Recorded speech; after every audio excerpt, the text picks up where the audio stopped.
Inga. Ndraiky saky anao nanjegny madaminakanga. Fatokisy po anao zay. Tsy nampoiziko vitanao manako e. Za amin'anjegny vadinao. I raha zegny nataonao.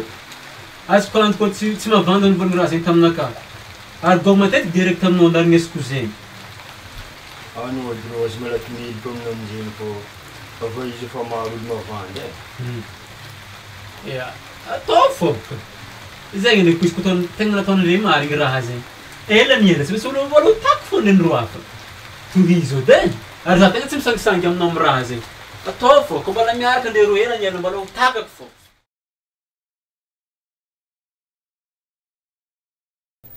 Sa tonga izy akory. Nagnano fafamaty fô anao tamin'ndraiky andro igny fa rano izao ty mbola nifosa fô. Ino nifosa? Anao miaraka amin'ny vadiko ngia. Karaha marigny efa ambony tany ty e. Efa ninao le tena iarahagna manafo. Ino mahaprofo volagninao za miaraka amin'ny vadinao? I raha zegny misy profo. Tamboroan'ny message madaminakanga natavy profony raha zegny. Laha lesty raha zegny. Ary saky vakiny aminao zao tenao ko tsy mino. Ino moa vakiny message? Zao manafo vakiny raha zegny. Taniesa tsara be.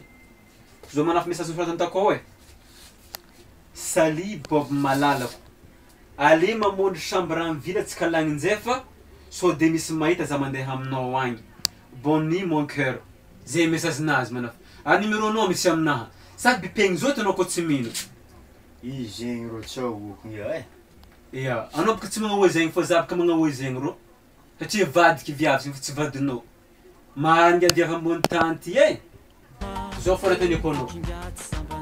Mbô zady aminaha ino zegny antony niarahanao tamin'ny madaminaka. Ino antony nanjingenao izy sady niarahanao taminazy mbô zady aminaha ino antony. Izy zegny maraky anao regny. Ja, zegny tiako regny zady aminaha.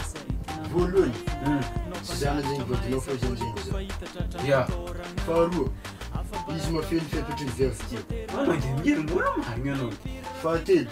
Misy baolina zegny agny. Tiampody tiankaroko. Raha tianao mba tio. Nany atao rô manondroko le agnamika tsy tsimpo le latsika. Za rô tsy andankena amin'izegny e. Anao nyatsy ndraiky troanky manafo. Ino manafo tsy nanondriako anao naky fanahy masy mbola nandalo. Ah bon. Fefa baka anao lagn'izay. Ambila asiako tsy dimbazy madaminaka zavanao izy. Anao ka voany tsy dimbazy zegny anao tsy magnaritra vadinao fô anao matapahafaty. Teia! Uy, tsara tato misy talenta. Mivolagna anao. Zakony. Teia! Uy, tsara tato misy talenta. Mivolagna anao. Zakony.